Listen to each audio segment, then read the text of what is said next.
بسم اللہ الرحمن الرحیم۔ شروع اللہ کا نام لے کر جو بڑا مہربان نہایت رحم والا ہے۔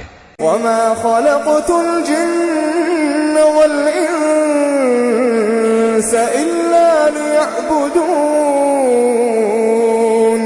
اور میں نے جنوں اور انسانوں کو اسی لیے پیدا کیا ہے کہ وہ میری عبادت کریں۔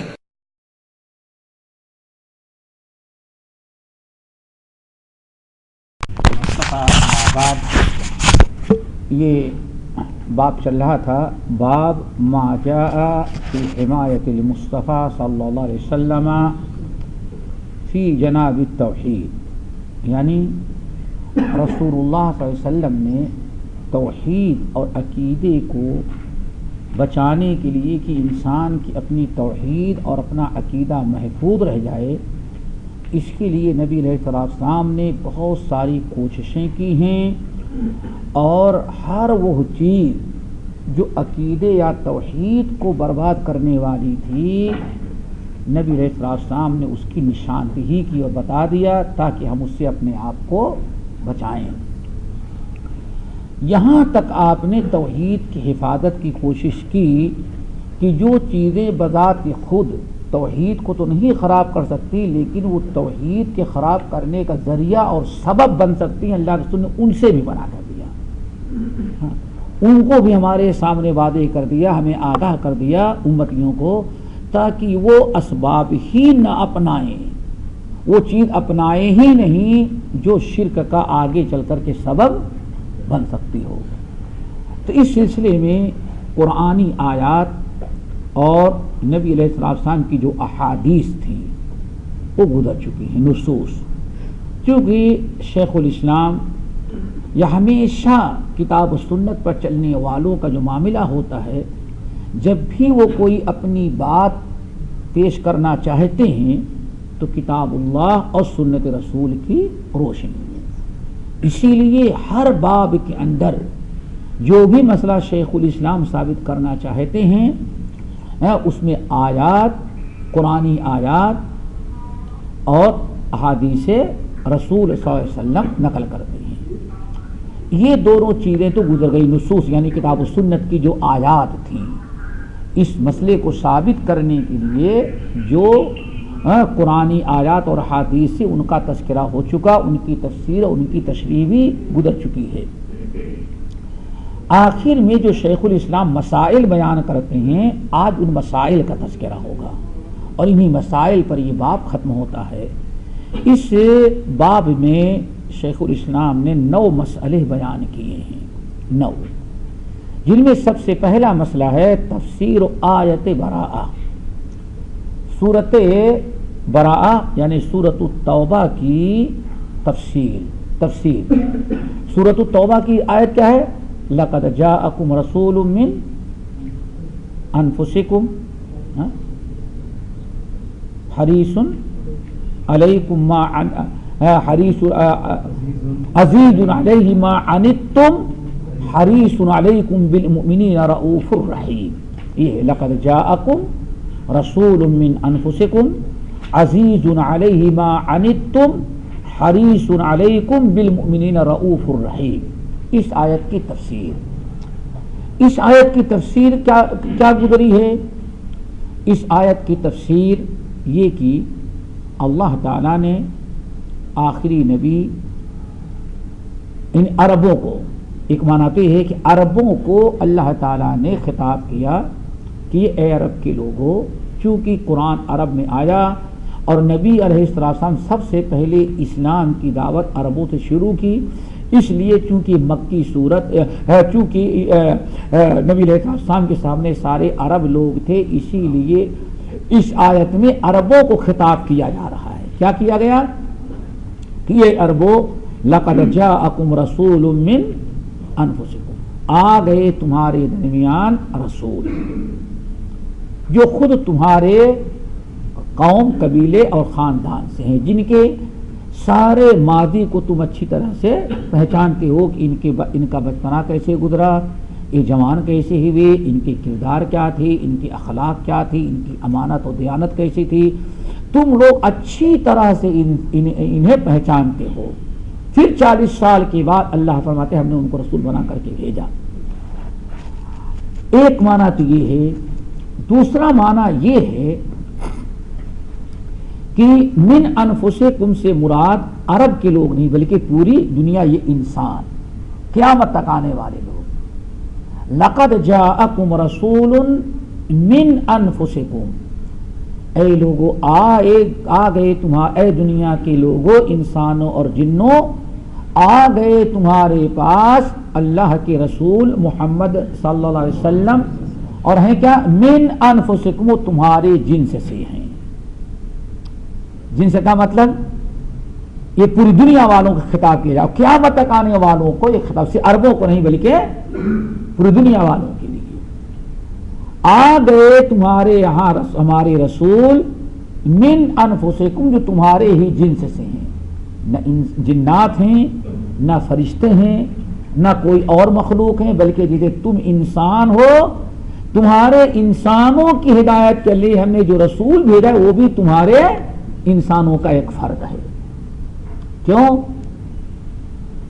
انسان اگر اپنے ہم زبان، اپنے پہچان والے کو اس کے زبان سے کچھ سنتا ہے تو سامنے والے کے لیے سمجھنے میں آسانی. ایک مثال میں، یہ سارے بھائی بیٹھے ہوئے ہیں، اگر ان میں ہر آدمی ہم کو پہچانتا ہے، مثال کے طور پر جانتا ہے کہ فلاں ہیں، اتنی دن سے یہاں ہیں، اب ہم کو جہاں بھی دیکھیں گے کچھ بات کرتے ہوئے تحقیق کرنے کی ضرورت نہیں پڑے بھائی کون صاحب ہیں، کس مسلک سے تعلق رکھتا ہے، کیا بیان کرتے ہیں، کیا خیال ہے بھائی، سب پہچانتے ہیں اور اچھی طرح سے ہمارے ماضی کو اچھی طرح سے واقف ہیں کہ ہاں کس کردار کے ہیں کیا. الحمدللہ. پھر وہ بھی زبان اپنی ہے، سامنے والے جس زبان کے ہیں وہی زبان ہم بول رہے ہیں. اب آپ کے لیے اعتماد کرنا باتوں پر اور گفتگو کا مدعا کا سمجھنا آپ کے لیے بہت ہی آسان ہے.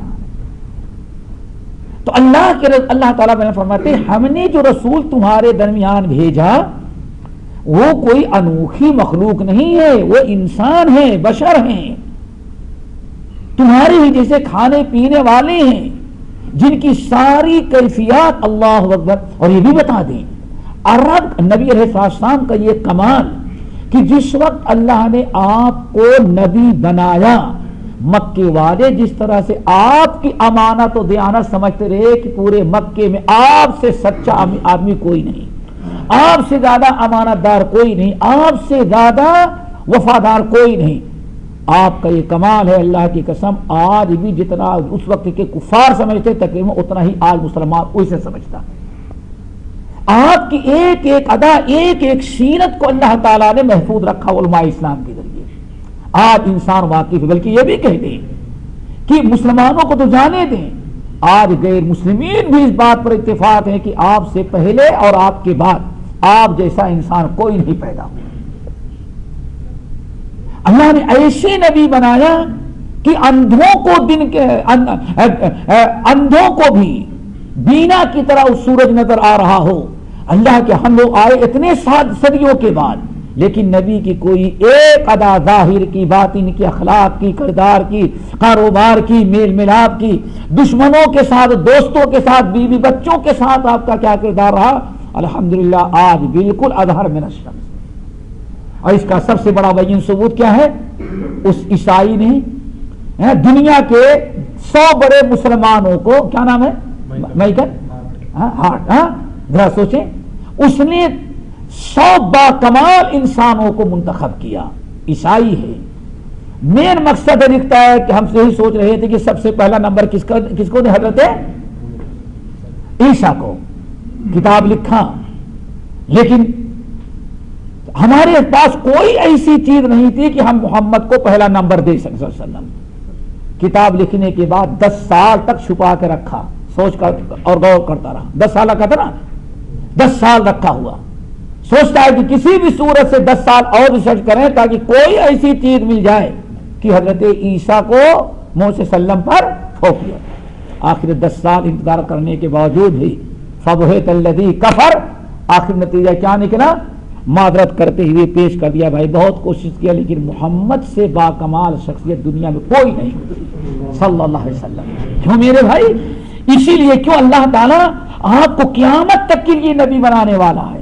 اسی لیے عربوں نے اس وقت صادق الامین سمجھا, آج بھی نبی کو صادق الامین اور دنیا کا سب سے بڑا باکمال انسان آدم کے اولاد میں سمجھا جاتا ہے. تو یہ دوسرا معنی ہے. اسی لیے ایک چیز یاد رکھیے گا, یہاں سے ایک بات وہ بھی واضح ہو گئی, لقد جاءکم رسول من انفسکم. اس تفسیر کے مطابق ہمارے ہند پاک میں بڑی لڑائی ہے.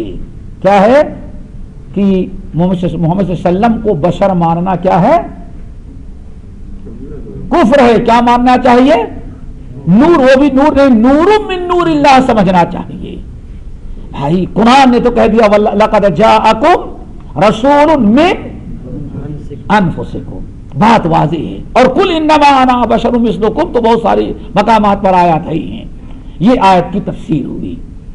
الثانیہ, دوسرا مسئلہ, اللہ اکبر, دوسرا مسئلہ ابعادہ امتہ عن ھذا الحمى غایۃ البعد. نبی علیہ الصلوۃ والسلام نے توحید کے چاروں طرف جو حد بندی ہے کہ یہ توحید ہے, اس کے علاوہ جتنا ہے وہ سب کیا ہے؟ شرک اور کفر ہے. اللہ کے رسول صلی اللہ علیہ وسلم نے توحید کی حفاظت کرنے میں انتہائی درجے کے احتیاط برتی ہے. وہ بارڈر تک پہنچنے والا بھی راستہ, کفر و شرک تو جانے دے, کفر و شرک اور ایمان توحید کے درمیان جو حد فاصل بارڈر ہے وہاں تک بھی نبی علیہ السلام پہنچنے کی اجازت نہیں دی. کیوں؟ بارڈر پر پہنچ جانے کے بعد اگلا قدم رکھیں کہاں پہنچ جائیں گے بھائی؟ کفر میں. وہاں کوئی مشکل نہیں. نبی کا کمال ہے کہ بارڈر تک آنے ہی سے روک دیا. وہ کیسے؟ اللہ اکبر. آنے فرمایا لا تجعلوا بیوتکم قبورا ولا تجعلوا قبری عیدا. وہ کیسے؟ چونکہ اگر آپ قرآن و حدیث یا آج دنیا کے اندر آپ یاد رکھیں, قرآن پاک کے بعد ہر مکتب فکر کے پاس پورے مسلمانوں کے نزدیک قرآن پاک کے بعد سب سے بڑی کتاب, سب سے معتبر اور صحیح کتاب جو ہے وہ صحیح بخاری ہے. اگر صحیح بخاری کو سامنے رکھ لیا جائے اور روایت کرنے والا بھی کون؟ الحمدللہ حضرت عبداللہ ابن عباس رضی اللہ تعالیٰ عنہ, ترجمان القرآن جس کا لقب ہے, جن کو اللہ تعالیٰ نے قرآن کی تفسیر اور دینی علوم سے ایسا نوازا کہ ایک مرتبہ ان کا قرآن کا کہیں درس ہو رہا تھا, دے رہے تھے, کچھ یہودی علماء آ گئے اور چلتے ہوئے درس کے اندر بیٹھ گئے. عبداللہ بن عباس رضی اللہ تعالیٰ عنہ درس دے کر کے فارغ ہوئے. وہ جب یہودی جانے لگے, دو چار جو آئے ہوئے تھے, کہتے ہیں کہ بس اللہ کا کرم ہے کہ یہاں پیدا ہے. کیونکہ اس زمانے میں میڈیا نہیں تھا, کیا کہتے ہیں آج کل, تو بات پہنچانے کے لیے بہت ساری چیزیں ہیں, ٹی وی ہے اور ریڈیو سب ہے. اس وقت کی بات جہاں کچھ نہیں, کہا کہ بس اللہ کا کرم ہے کہ یہاں ہے. دوسرا ساتھی کہتا ہے کیوں؟ کہا ارے یہ تو ایسا عالم ہے, اگر اس کی تفسیر سورۃ البقرہ یا سورۃ الفاتحہ کی بھی اگر یہ تفسیر کہیں کرنے کے لیے بیٹھ جائے, اللہ کی قسم پورے روم کے عیسائی اس کی تفسیر سن لے تو ایک ہی تفسیر میں سارا روم کے عیسائی مسلمان ہو جائے. یہ تو بڑا باکمال عالم ہے. اچھا ہے کہ یہاں ہے, اس کی تفسیر سننے کا موقع لوگوں کو نہیں مل رہا. یہ حضرت عبداللہ بن, کیوں؟ اللہ کے رسول نے دعا کی تھی, اللہم فقہہ فی الدین وعلمہ التأویل. اے اللہ اس بچے کو دین کی سمجھ دے دے, اور اے اللہ اس کو قرآن کی تفسیر کا علم دے دے. قرآن کی تفسیر قرآن کا علم ہے, اسی لیے ان کا لقب کیا پڑ گیا؟ ترجمان القرآن عبداللہ ابن عباس رضی اللہ تعالی عنہما. اسی لیے امیر المومنین عمر ابن الخطاب رضی اللہ تعالیٰ عنہ یہی نوجوان تھے, عبداللہ بن عباس, جن کی قرآن دانی, جن کا علم اور جن کی تفسیر کا علم، تفسیر کا علم ہونے کی بنا پر عمر فاروق رضی اللہ تعالیٰ عنہ اپنے پوری کابینہ میں ایک ہی نوجوان لڑکا رکھا تو عبداللہ ابن عباس تھے، اور ان کو اپنے بازو میں بیٹھایا کرتے تھے۔ صرف ان کے علم نے ان کو وہاں تک پہنچا دیا تھا۔ جب لوگوں نے اعتراض کیا تو اذا جاء نصر اللہ والفتح، بھرے مجمع میں کہا سب لوگ تفسیر بیان کریں۔ جس نے بھی تفسیر بیان کیا، عبداللہ بن عباس، عمر فاروق نے کہا غلط، عبداللہ بن عباس کی باری کہا بھی تم بیان کرو۔ انہوں نے بیان کیا تو سارے لوگوں نے عمر سے پہلے کہنا شروع کر دیا ہاں یہ تفسیر اس کی ہے۔ عمر فاروق نے کہا اسی لیے کسی نوجوان کو نہیں بیٹھاتا، اس کو اپنے بازو میں بیٹھاتا ہوں، عبداللہ بن عباس کو۔ عبداللہ بن عباس سے امام بخاری رحمۃ اللہ علیہ اپنے صحیح کے اندر نقل کرتے ہیں، چونکہ شرک کے پھیلنے کا سبب کیا تھا؟ قبر۔ شرک کے پھیلنے کا وسیلہ کیا بنا امت میں؟ اور دوسرے دن کیا قبر نہیں درگاہ کہہ دو بھائی، کیا 5 درگاہ ہیں۔ وقالوا لا تذرن ودا ولا سواعا ولا يغوث ويعوق ونسرا وقد اضلوا كثيرا۔ ایک کون تھے؟ ود بابا، سعا بابا، یغوث بابا، یعوق بابا اور نسر، یہ 5 تھے۔ آدم کی اولاد یا آدم کے پوتے، ان کی قبروں ہی سے شرک لوگوں نے، انہوں نے نہیں دعوت دی تھی۔ ان کے انتقال کے بعد ابلیس نے، پوری تفصیل گزر چکی ہے کتاب التوحید کی پچھلے ابواب میں، بڑی حکمت کے ساتھ پہلے وہاں بیٹھایا، پھر بیٹھانے کے بعد سے بہت کچھ کروایا، آخر کار اوپر والے کو چھوڑ کر کے انہی کو اپنا مشکل کشا حاجت روا بنا لیے۔ تو چونکہ شرک جو ہے قبروں سے آتا ہے، اسی لیے ہمارے نبی نے توحید محفوظ رہ جائے، بزرگ کی کرامت اپنی جگہ پر ہو، لیکن اگر بزرگ کی قبر بھی اگر شرک کا ذریعہ بن رہی ہے تو ہمارے نبی نے کیا فرمایا؟ لا تجعلوا بیوتکم قبورا، خبردار اپنے گھروں میں کوئی قبر نہیں بنانا۔ اور دوسری روایت کیا فرمایا؟ ولا تجعلوا قبری عیدا، پھر خصوصیت کے ساتھ آپ نے، چونکہ دنیا میں یہود نصارا، لعن اللہ الیہود والنصارى، صحیح بخاری کی روایت، لعن اللہ الیہود والنصارى اتخذوا قبور انبیائہم وصالحیہم مساجدا، اللہ تعالیٰ لعنت بھیجے یہود و نصارہ پر، چونکہ انہوں نے اپنے نبیوں اور اپنے صالحین ولیوں کی قبروں کو سجدہ گاہ بنا لیا تھا، آپ ان پر لعنت بھیج رہے تھے۔ اسی لیے پھر خصوصی طور پر اللہ صلی اللہ علیہ وسلم نے فرمایا خبردار میری قبر کو عید نہیں بنانا۔ یہ آپ نے کیوں حکم دیا ایسا اتنی سختی کے ساتھ؟ تاکہ توحید میں خلل نہ آ سکے۔ انسان وہیں جاتا ہے تو شرک کرنے پر آمادہ ہو جاتا ہے۔ شاید ہم نے کبھی بتایا تھا، اللہ اکبر، ایک صاحب کہنے لگے انڈیا کی لڑکی تھی اور پاکستان کا لڑکا، وہ آدھا خاندان پاکستان میں آدھا ہندوستان میں، تو بہرحال دونوں کی شادی ہو گئی، انڈیا کی لڑکی ہے اور لڑکا ہے پاکستان کا۔ پھر لڑکی میکے آئی بیچاری، لڑکی جب میکے آئی تو سسر جو تھا وہ اجمیر والا تھا، یعنی درگاہ پر حاضر ہونا ضروری تھا، تو بہو کو لینے کے لیے بیٹے کو نہیں بھیجا، انڈیا کا ویزا لیا اور خود اجمیر راجستھان آیا اپنی بہو کو لے جانے کے لیے۔ لیکن بہو کی اہمیت کم تھی، قسمت جاگ اٹھی کیونکہ اجمیر شریف جانے کا موقع مل جائے گا۔ سارا شکر کس کا ادا کر رہا تھا؟ اجمیر کا۔ بہرحال آیا، چلا گیا، اپنے گھر لے گئے۔ اب بہو کی فکر نہیں، اپنے سمجھی سمجھتے ہیں نا، یعنی لڑکی کے باپ سے بابا یہ سب اجمیر جانا ہے ہم کو۔ وہ بیچارہ موحد سوچ رہا تھا اس کیسے اس کو منع کرے، بیٹی کے معاملے میں طلاق دینے کے لیے تیار ہو جائے گا، یہ تو پکا ٹھان کے آیا کہ اجمیر جانا ہی جانا ہم کو۔ کہاں تنگ آ گیا تو ایک دن اور دن بدن وہ ویزا ٹائم ختم ہو رہا ہے تو کہنے لگی لڑکی کو عزت، لڑکی کا نکاح میں رہ جائے کم سے کم اس کو بچانے کے لیے، میں نے کہا چل میں تجھ کو لے کے چلتا ہوں، دکھاتا ہوں وہاں کیا ہوتا ہے۔ کہا میں لیا وہ لے کر کے اجمیر گیا۔ بہرحال وہاں تو بغیر کچھ کھلائے پلے آگے بڑھ نہیں سکتا، ان کو دو گے تو آگے جانے دے گا، ہو جانے گا۔ ریلوے اسٹیشن جو کبھی جائے تو ریلوے اسٹیشن ہی سے جیب خالی ہونی شروع ہو جاتی۔ بہرحال بیچارہ کسی بھی صورت سے وہ لڑکی کا باپ اپنے سمدھی کو لے کے پہنچا، کہتا ہے جب وہاں پہنچا تو اللہ کا بندہ سیدھے جو ہے کھٹنے کے بل بیٹھ گیا ایسے، بابا بس 5 روپیہ، بابا بس 5 روپیہ، ارے 5 کا نعرہ لگا رہا.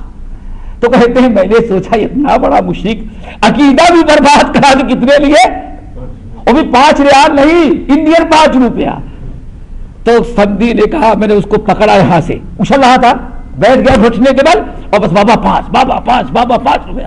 کہا غصہ آیا، میں نے پیچھے سے پکڑ کے کھینچا، میں نے کہا بیوقوف سجدہ نہ کر، طواف نہ کر، لے 5 روپیہ، چل چل یہاں سے.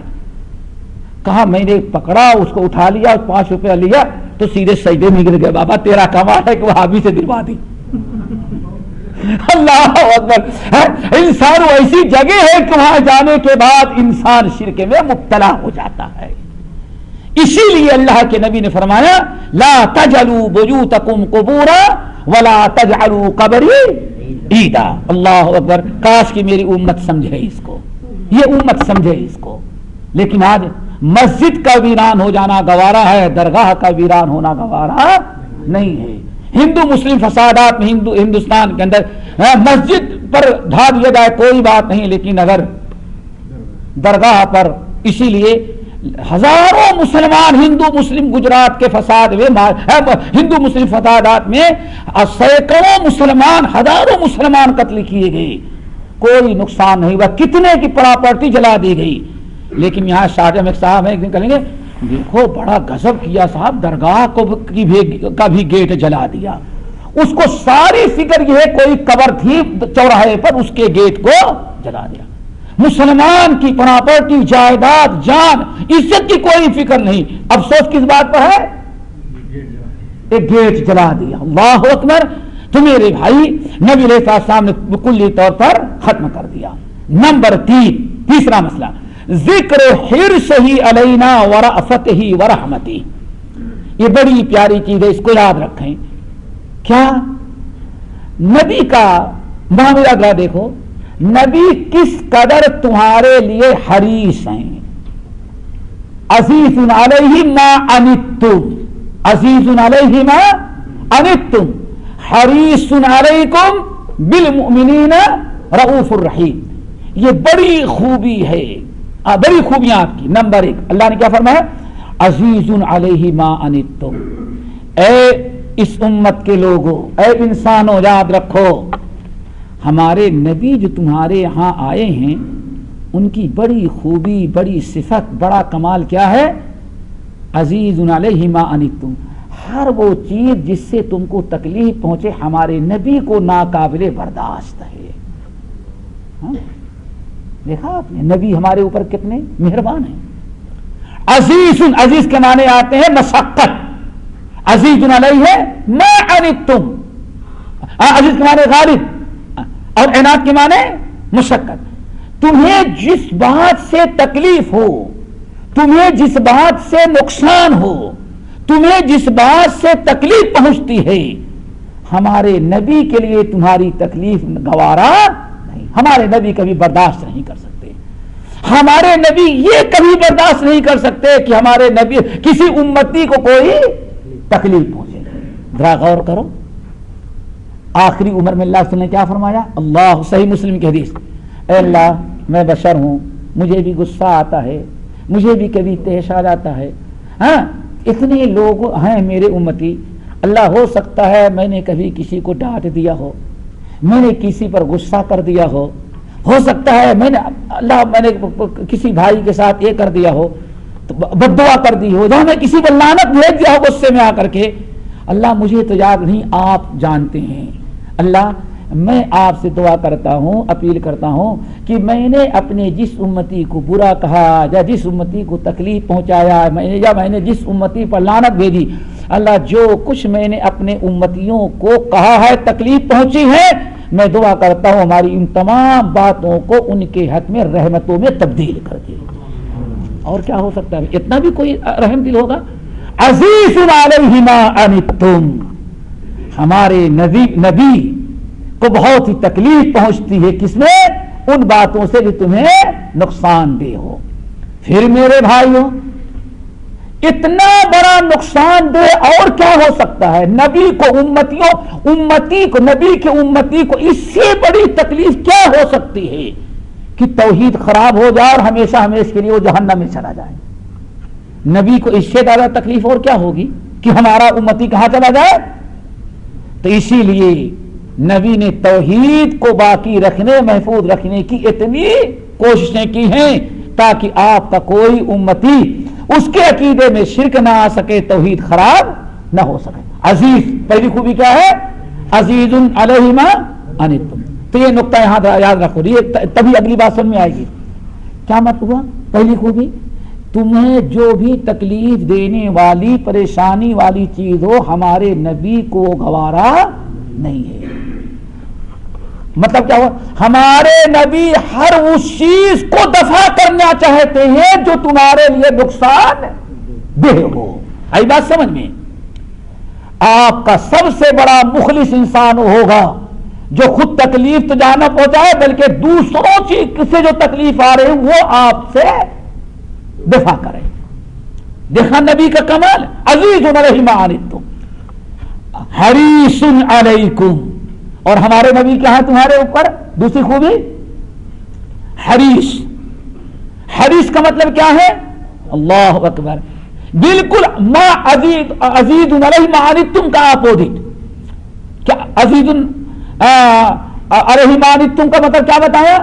ہر وہ تکلیف، ہر وہ چیز جو تمہارے لیے نقصان دہ ہو، تکلیف پہنچانے والی ہو، جس سے تمہارا خسارہ ہو، ہمارے نبی کی بڑی کوشش ہوتی ان تمام چیزوں کو تم سے دفع کریں۔ اللہ کی دفع کرنے والا لفظ یاد رکھیں، اللہ حریص علیکم۔ اور دوسری خوبی ہمارے نبی کی ہے کہ بہت ہی زیادہ تمہارے اوپر حریص ہیں۔ کیا مطلب؟ ہر وہ چیز جو تمہیں فائدہ پہنچانے والی ہو نبی کوشش کرتے وہ تمہیں بتا دیں۔ اتنا بڑا مخلص کائنات میں آپ کا اور کوئی ہو سکتا ہے کہ جو چیز نقصان دینے والی ہو اس کو آپ سے دفع کریں، اور جو چیز آپ کے لیے فائدے مند ہو نبی بلا بلا کر کے اس کو آپ کے سپرد کریں، آپ کے حوالے، آپ کو بتائیں، آپ کو دے دیں۔ اس لیے وما ارسلناک الا رحمۃ للعالمین اس وقت تک نہیں جب تک کہ تب مکمل ہو سکتی تفسیر، جب تک کہ سورۃ التوبہ کے ان الفاظ کی تفسیر نہ سمجھ لیا جائے کہ وہاں صرف رحمت کا تذکرہ ہے، اور سورہ انبیاء والی آیت وما ارسلناک الا رحمۃ للعالمین، اور یہاں کیا ہے؟ رحمت کے علاوہ بھی بڑی خوبیاں آپ کی بیان کی گئی ہیں۔ رحمت سے پہلے دو خوبیاں بیان کی گئی ہیں، وہ کیا ہے؟ ہر تکلیف دہ چیز سے تم کو بچانے کی فکر کرتے ہیں، اور ہر فائدے مند چیز تمہارے لیے کوشش کر کے مہیا کرنا چاہتے ہیں نبی۔ یہ رحمت للعالمین والی آیت میں یہ کمال نہیں ہے۔ سورۃ التوبہ، پھر بالمؤمنین اب آیا رؤوف، بالمؤمنین رؤوف الرحیم، اور مومنوں پر بڑے ہی رؤوف اور رحیم ہیں۔ یہ رؤوف اور رحیم، اللہ اکبر، یہ کیا ہے؟ رؤوف کے معنی ہیں، رؤوف کے معنی ہے محبت کے ساتھ دل کا نرم ہو جانا۔ محبت کے ساتھ کسی پر آپ محبت کر جائیں، لیکن صرف محبت نہیں بلکہ آپ کا دل بھی اس کے پریشانی کو دیکھ کر کے گھل جائے، نرم ہو جائے، اس کو کیا کہا جاتا ہے؟ اللہ اکبر۔ نبی اس قدر ہم سے محبت کرنے والے، صرف محبت ہی نہیں بلکہ نبی کا ہماری ہر پریشانی پر نبی کا دل پگھل جاتا ہے۔ یہ رؤوف ہیں، اور آگے کیا ہے؟ رحیم، اور آپ بڑے رحمت والے، مومنوں کے ساتھ رؤوف اور رحیم ہے۔ رحمت کا مطلب اللہ اکبر، محبت ہو ہمدردی کے ساتھ، جس کو کہتے ہیں مہربانی۔ مہربانی یعنی ایسی محبت، ایسی ہمدردی کہ جو آپ کو کسی کے ساتھ محبت کرنے پر آمادہ کر دے۔ اتنی خوبیاں ہیں۔ عزیز علیہ ما عنتم حریص علیکم بالمؤمنین رؤوف الرحیم، چار الفاظ آئے ہیں، اللہ اکبر۔ تو تیسرا مسئلہ کیا تھا کہ اللہ کے رسول رأفت ہیں، رؤوف ہیں، رحیم ہیں، اور عزیز ما علیہ انا عزیز علیہ ما عنتم حریص علیکم ہے اللہ تعالیٰ. بس اللہ تعالیٰ کا کرم ہے جس نے ہم تمام لوگوں کو ایسے نبی کی امتی میں پیدا کیا ہے. ہاں اللہ یہ ہماری بڑی خوش نصیبی ہے نبی کی امت میں ہو جانا, یہ بھی خوش. لیکن اس کے باوجود بھی آج ہم مسلمانوں کا ایک بڑا طبقہ ہے جو نبی کا اسوہ پسند نہیں ہے, عیسائیوں کا اسوہ پسند ہے. وضع میں تم ہو نصارا تو تمدن میں ہنود, یہ مسلمان ہے جسے دیکھ کر شرما یہود. محمدی شکل صورت لباس چال چلن کردار سب مفقود ہو گئے. لے دے کر کے نماز باقی وہ بھی نماز بھی محمدی نماز ہوگی میرے خیال سے امت میں 10% ہو تو بہت بڑی چیز ہے. وہ بھی نہیں, وہ دین بھی نہیں رہے گا. اللہ تعالیٰ نبی سے محبت کرنے کی توفیق نصیب فرمائے. الرابعہ مسئلہ نمبر 4 نہیہ عن زیارت قبرہ علی وجہ مخصوص مع ان زیارتہ من افضل الاعمال. یاد غور کیجئے گا, یہ چوتھا مسئلہ خوب زیادہ سمجھیں چونکہ بہت سارے لوگ اعتراض کرتے ہیں. کیا ہے؟ نبی علیہ السلام نے اپنے قبر شریف کی زیارت کرنے سے منع کیا. زیارت نہیں منع کیا بلکہ عید بنانے سے عید نہ بناؤ. اور عید کا مطلب میں نے بتا دیا, عیدیں کتنی قسم کی؟ 2, عید زمانی اور عید مکانی. پیچھے تفسیر گزر چکی ہے. تو اللہ تعالی یعنی شیخ الاسلام کا چوتھا مسئلہ یہ ہے کہ نبی علیہ السلام نے اپنی زیارت کی قبر کی زیارت کرنے سے جو منع کیا وہ صرف مخصوص انداز اختیار کرنے سے منع کیا, یعنی عید بنانے سے منع کیا. ایسی زیارت نہ کرو جس سے عید بنانا عید بن جائے, ورنہ اللہ کے نبی کی قبر کی زیارت سے کوئی منع نہیں کر سکتا. دنیا میں سب سے زیادہ اگر ہمارے قبر کی زیارت قبر کا کوئی مستحق ہوگا یا سب سے مقدس قبر جس کی زیارت ہو سکتی ہے وہ داتا صاحب کی. یہ آدمی جانا پڑے گا بھائی, کہاں جانا پڑے گا؟ محمد صلی اللہ علیہ وسلم کی. لیکن اس کے بعد نہ جنتی دروازہ ہے وہاں, کچھ نہیں ہے. کہ کچھ سنا بھائی آج تک آپ نے؟ دنیا میں سارے لوگوں کی قبروں سے سب سے مقدس قبر جو ہے وہ کون سی ہے؟ محمد صلی اللہ علیہ وسلم کی ہے. لیکن نہ وہاں جنت کا دروازہ ہے, نہ آب زمزم کا چشمہ ہے. اللہ اکبر. اور نہ تو اور وہ چیزیں ہیں جیسے ہمارے یہاں سب شروع, اور نہ کبھی کوئی تجلی نظر آتی. ہندو دیکھ لے جیسے اجمیر میں دیکھا تھا پرسان, سمجھ گئے نا میرے بھائی, کچھ نہیں ہے. ایک مخصوص انداز سے زیارت کو منع کیا گیا اللہ رسول نے کہ لا تجعلوا قبری عیدا, میری قبر کو عید نہ بناؤ. باقی انسان مدینہ طیبہ گیا ہے, نماز پڑھنے کے لیے مسجد میں جا رہا ہے, نماز سے فارغ ہوا, سب سے پہلے مسجد میں داخل ہوں تو 2 رکعت اللہ تعالیٰ کہا کہ تحیۃ المسجد فرض نماز پڑھ لیں. آپ نہیں عام وقت میں گئے ہیں 2 رکعت تحیۃ المسجد پڑھیں اور فارغ ہونے کے بعد آپ جائیں نبی علیہ السلام کی قبر شریف کی زیارت کر لیں. یہ بہترین عمل ہوگا.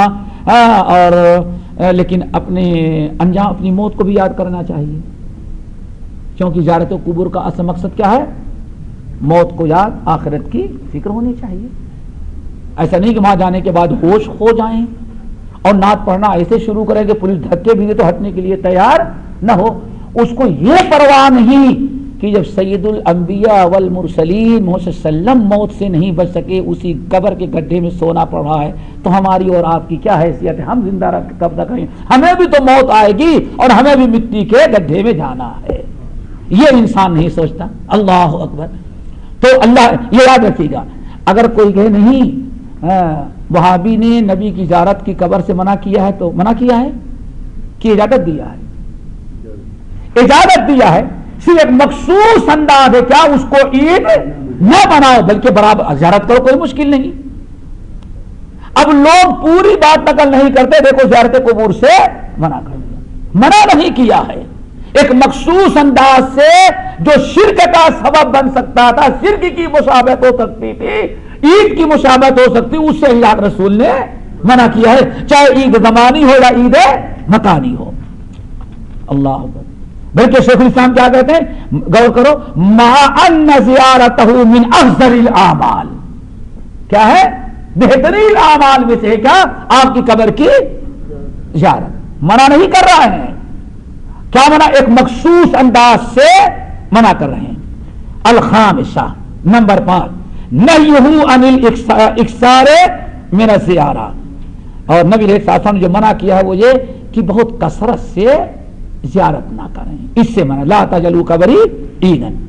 اللہ اکبر۔ السادسہ، مسئلہ نمبر 6، حثہ علی النافلۃ فی البیت، نبی علیہ السلام نے امت کو بڑی رغبت دلائی ہے کہ اپنے گھروں میں نفل نماز پڑھا کریں، نفل کا اہتمام کیا جائے۔ وہ کیسے؟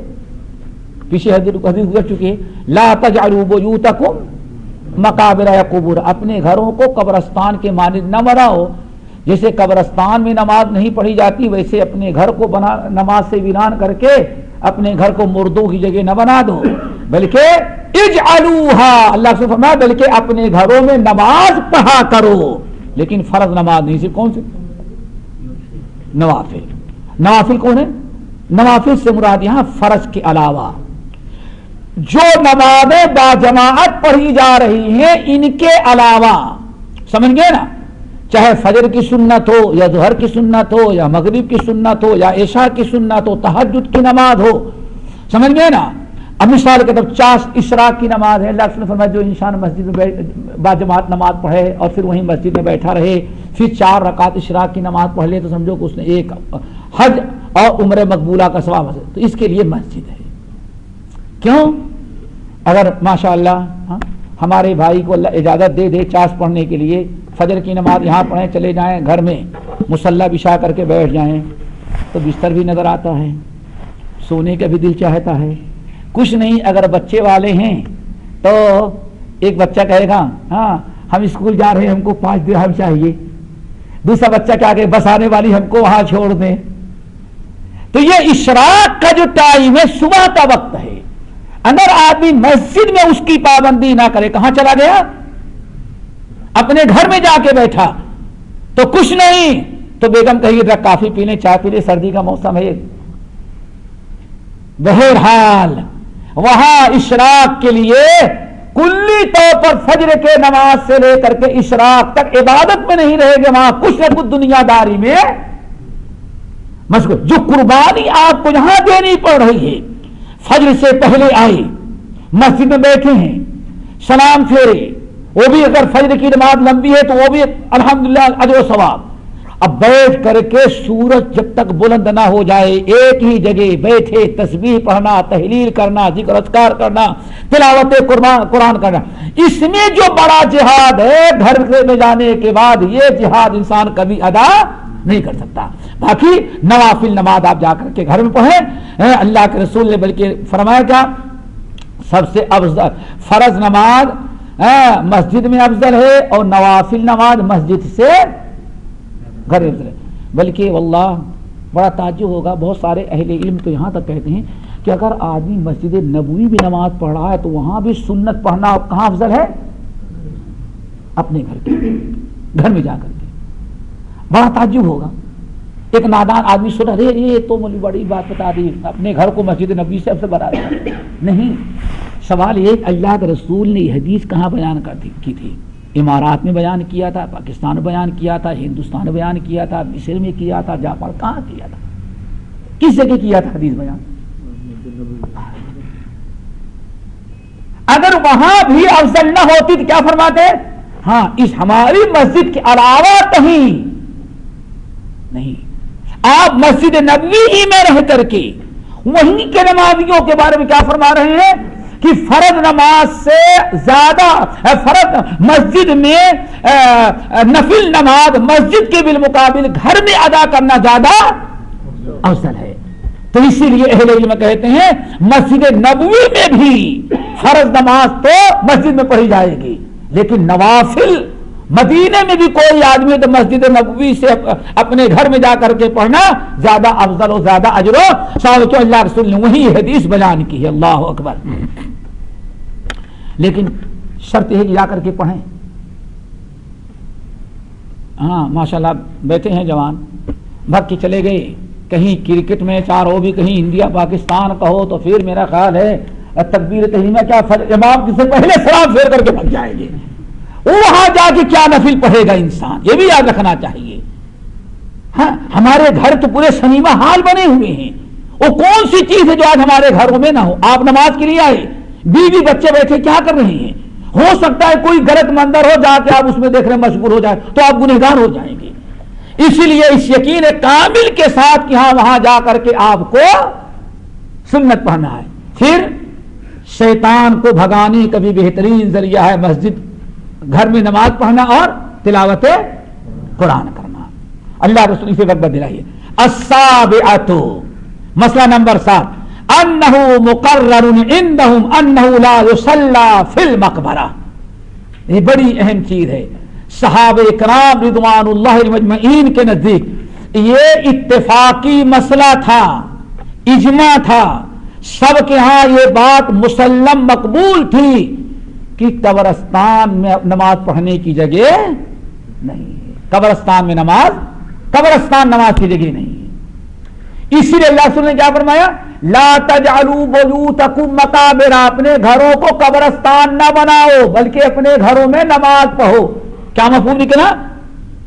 قبرستان نماز پڑھنے کی جگہ نہیں ہے. لیکن اللہ اکبر، آج آدمی ڈھونڈ کر کے جاتا ہو بھی کسی بزرگ کی قبر ہو، گرچہ 5 میٹر فاصلے پر ہو، بھائی نماز تو ہر جگہ، لیکن یہاں ان کی برکت سے نماز جلدی قبول کر لی جائے گی. اسی لیے جہاں اس قسم کے بدعقیدہ لوگ رہتے ہیں، اگر کسی مسجد میں قبر ہے تو اگلی سب تو چھوڑ دے، لیکن قبر کے قریب والی جگہ نہیں چھوڑتی، وہ وہیں نہیں چھوڑیں گے. اللہ اکبر. صحابہ کا تو اس بات پر اتفاق تھا کہ قبرستان نماز پڑھنے کی جگہ نہیں ہے، اور نہ تو گھر قبر بنانے کی جگہ ہے. ہر انسان کے لیے واجبات میں سے کہ مرنے کے بعد وہی قبرستان جو عامت الناس کا ہے وہیں لے جا کر کے اس کو دفنایا جائے. الگ الگ تو تمام مورخین کا اس بات پر اتفاق ہے. یاد رکھنا تمام محدثین